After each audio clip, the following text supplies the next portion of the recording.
So, hello. Today we will talk about सतत एवं व्यापक मूल्यांकन। ये एक इम्पॉर्टेंट टॉपिक है जिसमें आप सी टेट, यूपी टेट या अदर जितने भी टेट एग्ज़ाम होते हैं उसमें आपके लिए सतत एवं व्यापक मूल्यांकन बहुत ही इम्पॉर्टेंट टॉपिक है। सतत एवं व्यापक मूल्यांकन को कंटिन्यूअस एंड कम्प्रिहेंसिव इवैल्यूएशन भी बोलते हैं। और इसको हम कैसे समझ सकते हैं?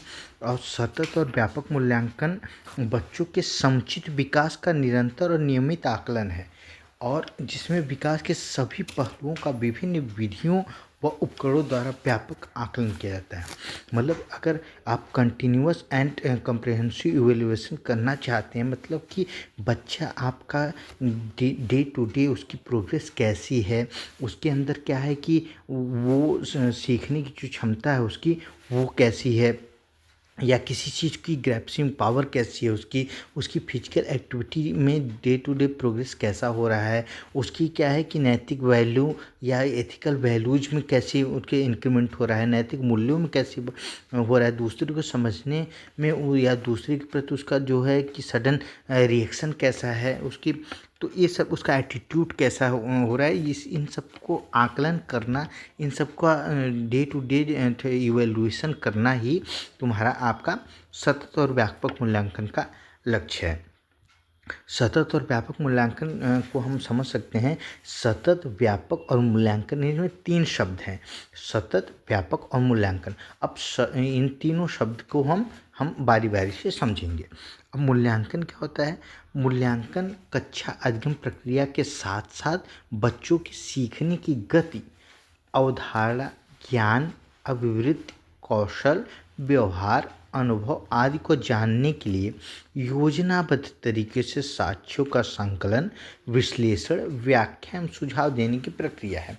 इसका मतलब कि ये क्या है कि मूल्यांकन में हम ये देखते हैं कि बच्चे जो किसी चीज़ को सीख रहे हैं वो उनके क्या है कि उनकी स्पीड कैसी है सीखने की। कोई बच्चा होता है कि किसी चीज़ को क्या है कि फर्स्ट अटेम्प्ट में जैसे उसको बताया गया, जैसे ही उसको सिखाया गया, उसकी वो सीखने की क्षमता बहुत ही, उसकी सीखने की गति जो होती है बहुत ही तीव्र होती है। तो वहाँ और लेकिन कुछ ऐसे हमारे मतलब बालक होते हैं या कुछ ऐसे स्टूडेंट्स होते हैं कि जिनको क्या होता है कि थोड़ी से डिले प्रोसेस होता है या थोड़ा सा समय लगता है उनको सीखने में। तो ये सब हम मूल्यांकन में उनकी आवृत्ति क्या है, उनका क्या है कि कौशल क्या है, उनका बिहेवियर क्या है, ये उनका जो अनुभव जैसा है, उनको हम जानने के लिए हम मूल्यांकन करते हैं। और उसके बाद अगर हम बात करें तो मूल्यांकन और आकलन में क्या अंतर है? आकलन जो है निरंतर चलने वाली प्रक्रिया है। जो क्या है कि आप आकलन में जिसे छोटे छोटे उद्देश्यों के लिए किया जाता है, आकलन में निरंतर सुधार किया जाता है। जैसे क्या है कि आकलन मतलब हम डे टू डे लाइफ में छोटे छोटे उद्देश्य में हम जानते हैं कि मतलब देखते हैं कि जैसे मान लो एक एग्ज़ाम हुआ या छोटा सा टेस्ट हुआ तो उसमें हम देखते हैं कि बच्चे का इम्प्रूवमेंट या बच्चे का स्किल क्या है। तो आकलन ये है। और मूल्यांकन एक समुचित मूल्यांकन विशिष्ट उद्देश्यों के लिए किया जाता है।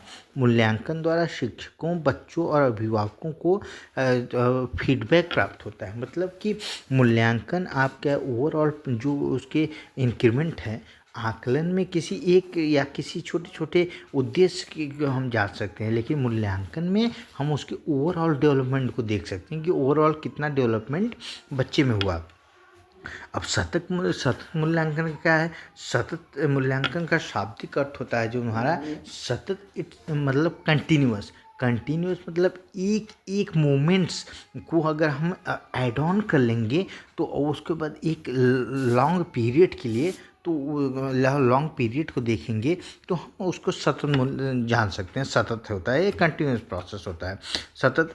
तो इसका सतत मूल्यांकन लगातार चलने वाली प्रक्रिया है। इसमें बच्चों का आकलन सतत एवं नियमित रूप से किया जाता है। मतलब कि day to day, daily to daily life में या उनके क्या इम्प्रूवमेंट हो रहा है उनको जानने के लिए हम सतत मूल्यांकन करते हैं, जो पूरे वर्ष औपचारिक और अनौपचारिक रूप से चलता है। औपचारिक मतलब कि अगर हम जिसे एक इंटेंशनली हम जो करते हैं कि हाँ उनका मूल्यांकन करना है, या एक अनौपचारिक तरीके से मतलब इंटेंशनली नहीं, लेकिन वो पता चलता है कि उसकी फिजिकल प्रोग्रेस कैसी है, उसकी मतलब ये सब होता है। तो व्यापक मूल्यांकन जो होता है व्यापकता से आशय जो है वो बच्चों की क्या है, समस्त कौशल गुणों के विकास से है। मतलब कि व्यापक मूल्यांकन हम कहते हैं कि उसका समस्त कौशल विकास, गुण का विकास कैसा हो, मतलब क्या है कि समस्त विकास मतलब अगर हम इसमें बस ये नहीं देखते हैं कि आपको अकेडमिकली कितना साउंड हुआ, अकेडमी उसको क्या कितना मतलब वो उसकी मानसिक क्षमता में कितनी वृद्धि हुई, या उसको सब्जेक्ट को कैसे जान पाया, इसको हम व्यापक में नहीं रखते हैं। हम व्यापक में ओवरऑल उसमें कितना डेवलपमेंट हुआ, जिससे उसकी फिजिकल एक्टिविटी कितनी डेवलप्ड हुई, उसकी जो है मानसिक स्तर में कितना वृद्धि हुई, उसके सामाजिक स्तर मतलब वो सोशली कितना एम्पावर हुआ, सोशली कितना एजुकेट हुआ, ये चेक करते हैं। उसकी इथिकल वैल्यू, नैतिक मूल्यों में कितना वो दूसरे के पास कैसा व्यवहार करता है, इसको हम देखते हैं। और तो संवेगात्मक विकास को भी सम्मिलित किया जाता है, जो एक अच्छा नागरिक बनने के लिए आवश्यक होता है। इन गुणों का विकास धीमी गति से होता है तथा वांछित परिवर्तन लाने के लिए पर्याप्त समय की आवश्यकता होती है। मतलब कि जितने भी डेवलपमेंट हैं, फिजिकल एक्टिविटी होगी, नैतिक मूल्यों का जो डेवलपमेंट है, या तुम्हारा सामाजिक डेवलपमेंट है, ये धीरे धीरे एक लॉन्ग प्रोसेस है। तो इसको पर्याप्त समय मिलता है और इसके लिए आवश्यकता होती है कि आप समय दें तब इसका मूल्यांकन करें। अब सतत एवं व्यापक मूल्यांकन का आशय यह नहीं है कि हम क्या है कि बच्चों का नियमित मतलब ग्रेड देना, फेल पास का सर्टिफिकेट देना भी इसका आशय नहीं है। या बच्चों को आप बोल रहे हैं कि ये नाम देना कि मंद बुद्धि है, कोई अगर कम स्कोर पा गया तो मंद बुद्धि है, कमज़ोर है, या जो थोड़ा सा साउंड है बच्चा वो होशियार है, तो इसका देना मतलब उनको ये नाम देना इसका उद्देश्य नहीं है।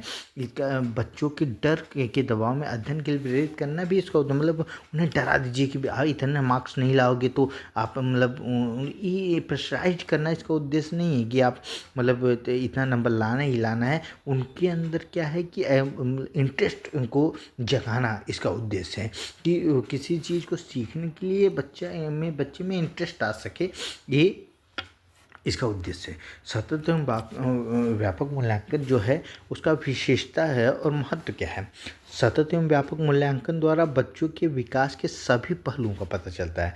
विकास के सभी पहलू मतलब इन द सेंस कि उसमें क्या है कि वो एकेडमिकली या क्या नॉलेज के मतलब सब्जेक्ट की नॉलेज में कितना इम्प्रूवमेंट हुआ, उसकी फिजिकल एक्टिविटी में कितना इम्प्रूवमेंट हुआ, उसके जो है सोशल स्ट्रक्चर में सोशली वो कितना एम्पावर्ड हुआ, एथिकल वैल्यू उसमें कितनी बढ़ी, उसमें क्या है कि इमेजिनेशन पावर में कितनी इंक्रीमेंट हुआ।